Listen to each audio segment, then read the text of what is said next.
Hello Flosstube, my name is Tamara, and in today's video I wanted to show you how I stitch and put together a cube by Just Nan. So far I have stitched just one and made just one. So this is the Halloween cube which I have, and this would be the second I want to do, and I have at least two more in my stash because I love Just Nan, not necessarily cubes. Now that it's Christmas coming, I decided to have like this 8 tiny reindeer cube. This was released in 2016, so it's quite new. It's not rare, it's not out of production, so you can buy it if you like it. And this one has a Santa mouse on top, which I also intend to stitch. I chose, if we speak about the winter and Christmas designs, Just Nan has a lot of cubes. I chose this one because, I don't know, maybe because of the fabric. I like this combination of blue fabric, brown reindeers and white ornaments. I'm not sure, but I fell in love. It was love at first sight, and it was bought like 1 or 2 years ago. I don't remember exactly.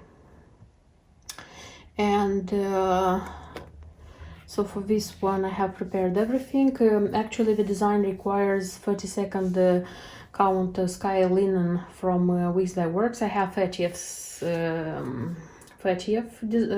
count because the 32nd was not in stock when I was buying the fabric for this design, and after this I didn't try to find because I didn't want to change it. I think it's not going to be a big deal if it's going to be like an inch, maybe bigger, because I'm not keeping all my cubes and Just Nan things together on the same shelf all the time. I try to put them according to the seasons, you know, like decorate my craft shelves, craft corner, and things like this. Besides this, so I'll need the DMC threads. I have here all of them, not a lot. And also I would need such craning. It's 002 very fine braid, number 4 very fine braid. And that's much. That's all about the materials I need. Here is the embellishment pack. No tiny beads here, just these ones. And I think the first stage is quite simple and common. Usually everybody knows what to do. You just take the chart and you stitch the ornaments and the things you have to stitch, because the interesting part is when you have to put everything together. So this is my, how do I say, main aim in this video. This I wanted to show you how do I put them together. What else I wanted to show you? So if you notice, the birds here, the robin and the cardinal, because there are 2 robins, 2 cardinals if I'm not wrong, they are stitched with petite, you know, like very tiny cross stitches. Also it's nice, this one. And this is all. So my next part is going to be like showing you what I have stitched, or maybe my process while stitching. We'll see how it goes. So I have stitched the design. I didn't show you some intermediate, like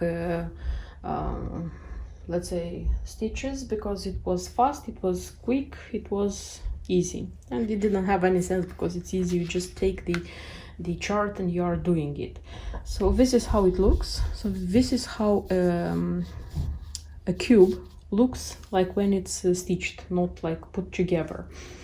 What I wanted to tell you here, so the first thing is that if you can see, I like stitched on the whole piece of fabric which I had. So it's this one.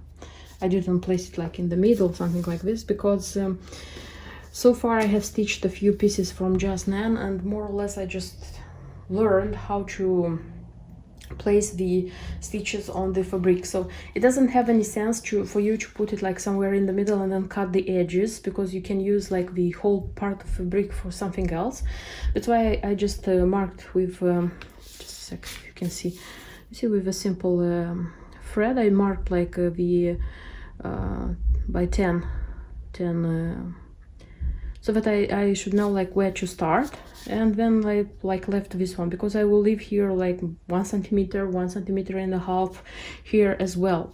And I'll just cut it like here, cut here, cut here, and I'll have a full piece of fabric which is left for another, I don't know, thing to do, small thing to stitch on it. What else? You have to be careful about this border back stitching. You see, it's this one, border back stitch. So you do it like over like 1 cross stitch, and in this case, for example, it didn't come like right to the line of the stitches. You see, I have left here half a stitch, half, not a whole one. And they tell you to be careful about this, and they are even showing this in their chart. I'll show you a piece of chart just like this. You see here, so it has to be like this, it's half, it's in the middle, so you have to be careful about this. They tell you everything, but you have to be careful, and you have to have patience to read it from the very beginning until the very end about this. This would be the thing. They tell you even how to do the back stitch and everything. And so here everything count is 30, the 30th count weeks I work, so I will remind you. So everything is stitched in like 2 threads, like a full stitch, and just only this bird. So here are 2 robins and these are robins and these are cardinals, yes, sorry. So they are stitched in 1 thread over 1, like they are tiny, super tiny, but they are nice. And the only beads are here are these long beads here and long beads here, not very many. So I stitched first, then I put the beads, and I have the finished work. I made this border back stitch and I have the finished work. One more thing I wanted to point your attention at, and this is not like something super very important, it's something if you like it you can do it, if no, no. So what they are stating in the chart is like, for example, in this specific chart, that you start stitching from here, yes, this is the bottom of the cube, and this would be the top of the cube, and these are the face, the, how do I say, lateral faces, something like this. So they advise you to start from here, to stitch, stitch until here. Last year I saw in a video of a Russian Flosstuber. She was stitching a different cube, and she was telling that when stitching it, it just came to her mind that she would like this parts. You see, in my case, these 4 parts. So she wanted them to look like, how do I say, because when you are stitching, you are making like the first part of the cross stitch. For example, in my case, I'm making from left to right, and then the one which I'm closing is from the left to the right, you see.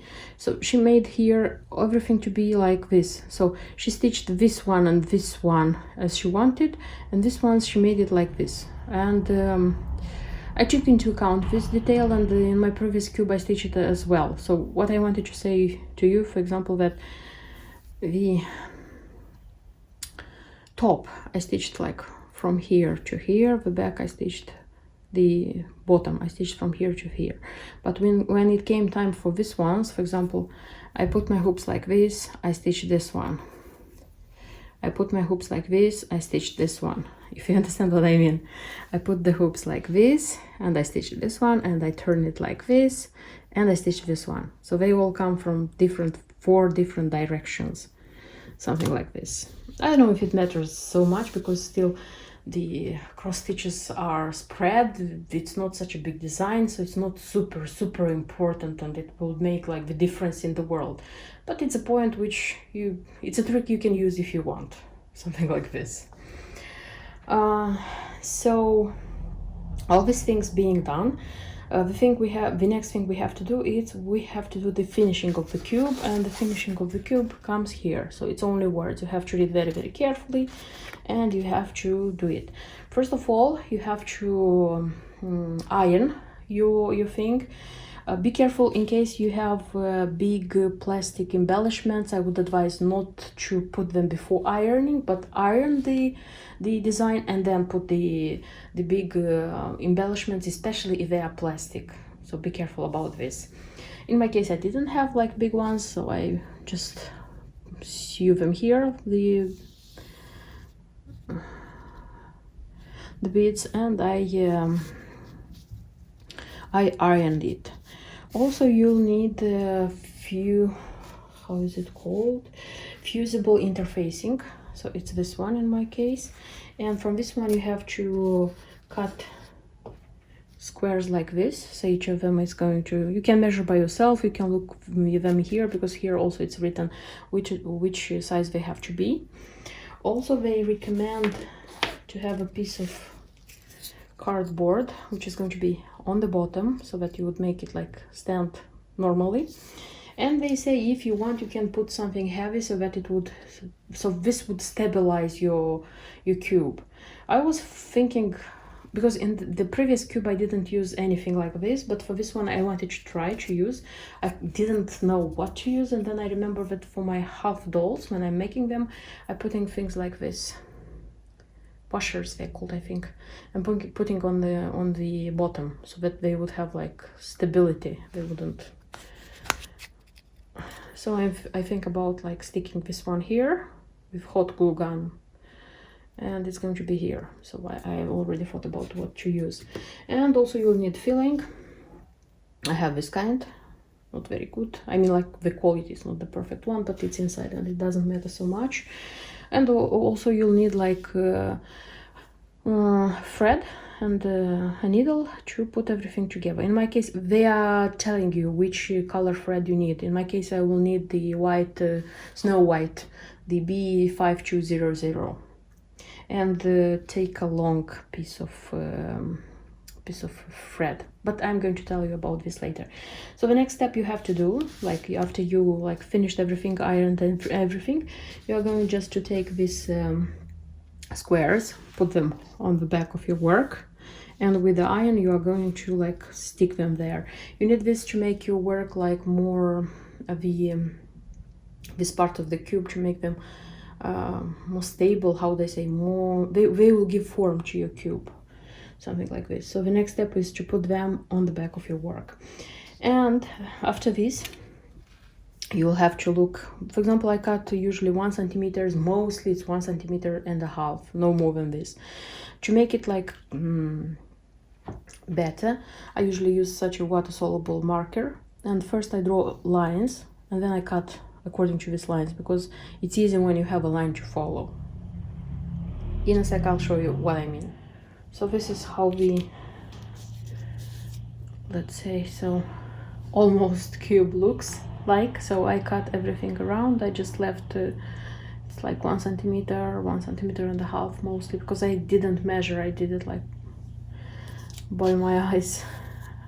And this is the other part where I with the iron, I just ironed here the fusible, I'm always forgetting how this one is called, sorry.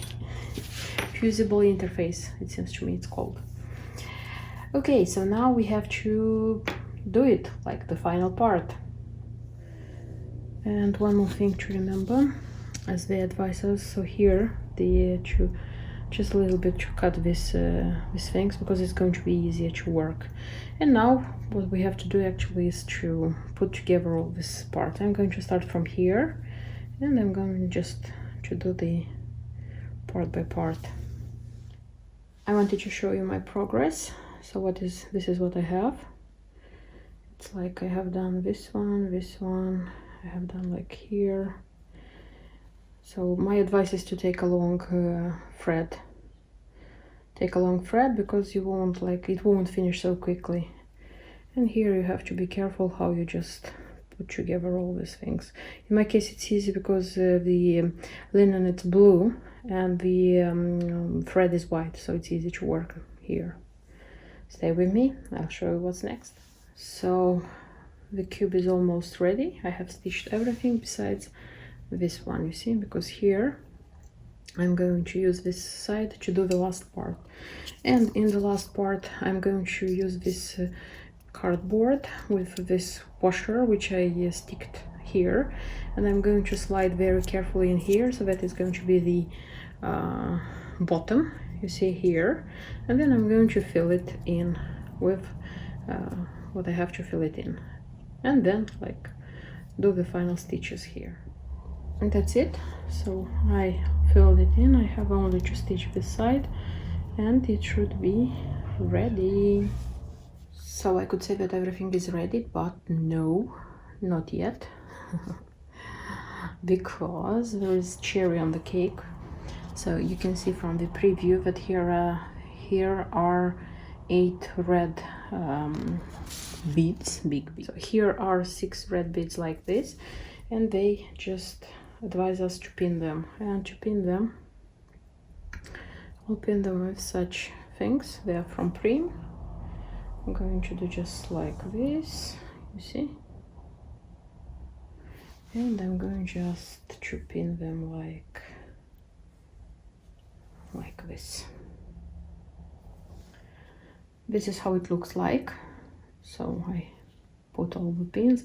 I could have chosen like blue, green, because I have blue as well. Green, well, it's kind of lighter green, but the blue I could choose, but I don't know why I was like white and red.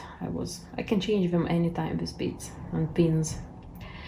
So I could say that everything is done, at least according to the chart, but no, not everything is done, because I have such a pin, reindeer pin, which is going to be on top, and when this one is on top,